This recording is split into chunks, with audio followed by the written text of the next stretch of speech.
Bonjour, dans la page 3 des notes de cours du panneau 5, on va continuer les fractions. Après avoir vu les fractions et les nombres fractionnaires, on va continuer maintenant avec les fractions équivalentes, qui est un concept excessivement important pour ce chapitre-ci. Donc, des fractions équivalentes, c'est des fractions qui représentent le même nombre. Donc, si 2 cinquièmes et 6 quinzièmes représentent le même nombre, ils sont équivalents, on va aller voir pourquoi. Donc, on va aller remarquer ici sur le dessin qu'ici j'ai deux parties sur 5 qui ont été colorées. Donc si j'ai 2 cinquièmes,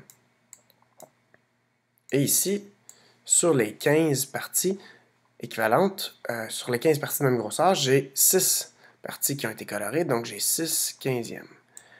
Pourquoi ça correspond à des fractions équivalentes? Bien, je peux remarquer que j'ai 3 fois plus de morceaux. Ici, pour chaque morceau, j'en ai 3. Donc j'ai 3 fois plus de morceaux.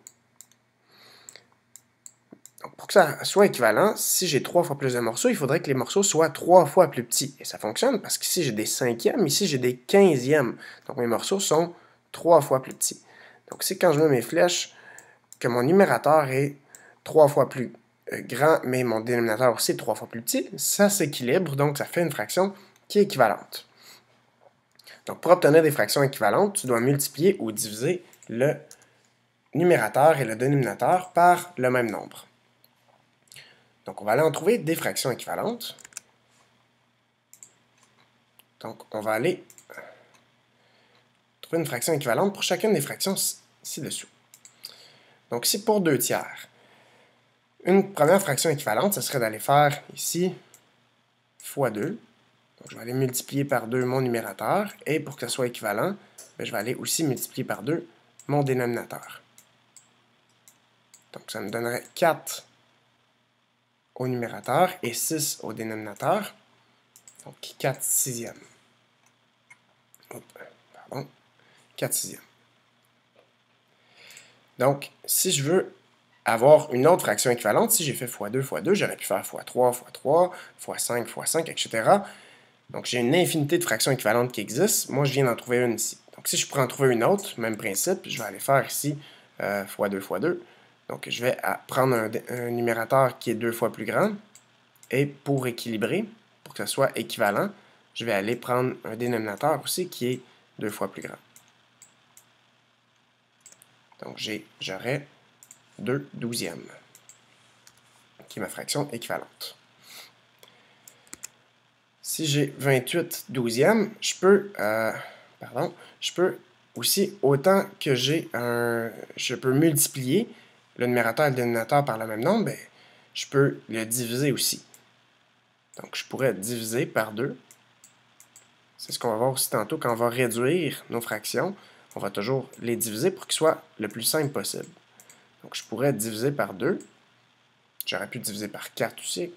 Donc ici, ça va me donner 14 sixièmes. Donc à chaque fois, j'ai le choix pour trouver des fractions équivalentes. Ça peut être, je peux multiplier mes fractions ou les diviser par le même nombre pour que ça reste équivalent. Et ici, si j'ai 57 soixante-sixièmes, oui, je pourrais multiplier par 2. Mais là, il faudrait que je calcule. Il faudrait que je fasse, OK, fois 2, 57 fois 2, 66 fois 2. Si je veux, puisque je peux prendre n'importe quelle fraction équivalente, je pourrais faire fois 10.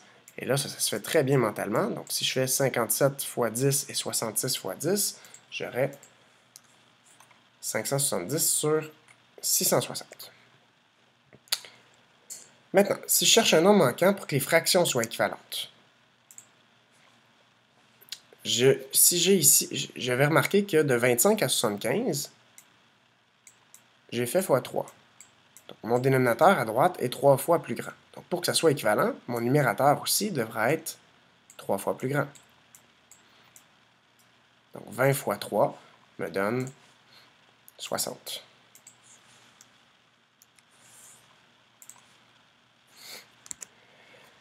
Même principe, je veux ici aller trouver la valeur de mon nombre manquant. Donc, je vais remarquer, pour passer de 2 à 16, qu'est-ce qui s'est passé? J'ai fait 2 fois 8, qui me donne 16. Donc, je vais faire la même chose à mon dénominateur pour avoir une fraction équivalente. 3 fois 8 va me donner 24. Pour passer ici à trouver mon nombre manquant, je veux savoir qu'est-ce que je fais à 14 pour avoir mon nombre, ben, je vais aller voir qu'est-ce que j'ai fait ici à mon dénominateur. Pour passer de 16 à 8, j'ai fait diviser par 2. Donc, je vais aller diviser par 2 ici aussi. 14 divisé par 2 va me donner 7. Et, dernier exemple, si je veux passer de 100 à 2, j'ai fait diviser par 50. Donc, pour aller trouver mon nombre manquant ici, dans ma fraction équivalente, je dois aussi diviser mon dénominateur par 50. 150 divisé par 50 va me donner 3. Voilà. Maintenant, si je veux aller travailler avec les pourcentages, parce qu'un pourcentage, en fait, c'est une fraction dont le dénominateur est 100. On peut toujours remplacer le dénominateur par le symbole pourcentage, qui se lit ici, justement, pourcent. Donc, 73 centièmes, ça correspond à 73%. 92%, ça correspond à 92 centièmes. Donc, je peux toujours transformer une fraction en pourcentage ou un pourcentage en fraction. Et ici, si j'ai 3 cinquièmes et je veux l'avoir en pourcentage, bien, je vais aller trouver d'abord 3 cinquièmes, je vais aller le mettre sur 100. Donc, pour aller le mettre sur 100, je vais aller trouver ma fraction équivalente. Pour passer à 100, je dois faire fois 20 à mon dénominateur. Donc, je dois faire aussi fois 20 à mon numérateur pour que ce soit une fraction équivalente. Ça va me faire 60 centièmes. Et 60 centièmes, c'est 60%. Maintenant, on va aller voir les fractions irréductibles. Donc, les fractions irréductibles, c'est quoi?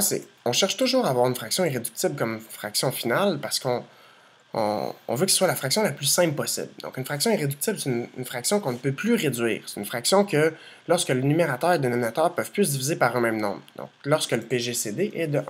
Lorsque le plus grand commun diviseur est de 1. S'ils ont encore un diviseur commun, autre que 1, on peut encore le diviser, le numérateur et le dénominateur, par ce même nombre-là, pour que ma fraction soit réduite. Donc, si je veux réduire ici mes fractions, 24 36e, je veux réduire mes fractions, donc je vais réduire par 2, par exemple. Donc, si je réduis par 2,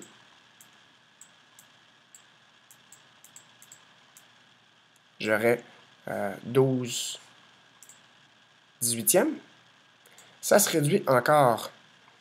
Et là, je peux remarquer que ça se réduit par 6.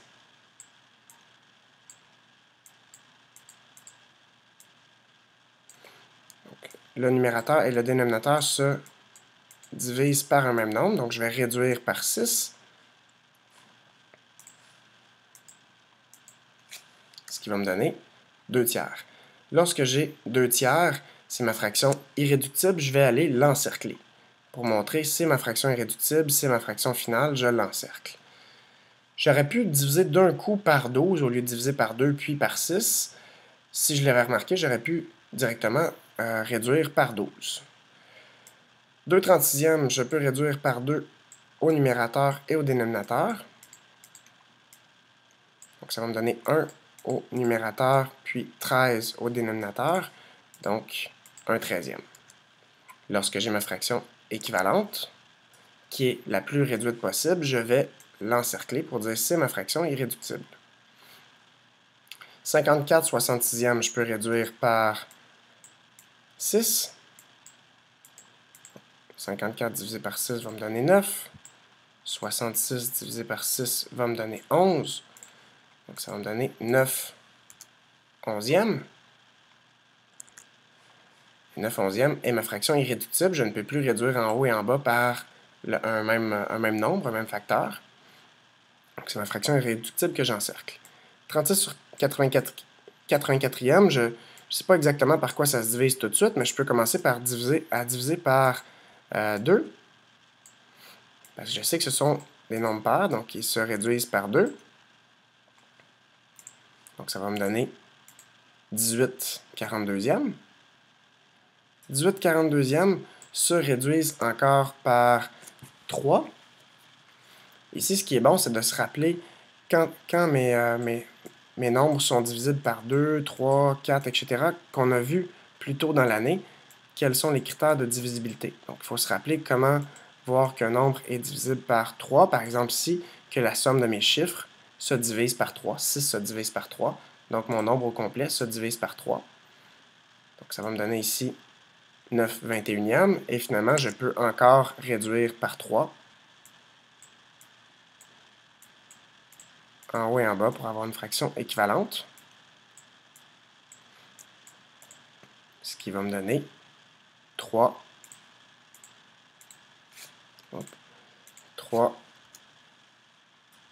septièmes. Ça, c'est ma fraction irréductible, donc je l'encercle. J'aurais pu d'un coup diviser par 12 au lieu de diviser par 2, par 3 et par 3. J'aurais pu diviser par 12 d'un coup et trouver 3 septièmes, mais je peux faire par plusieurs étapes successives comme ça. On verra dans la prochaine capsule vidéo comment comparer, additionner et soustraire des fractions. Merci.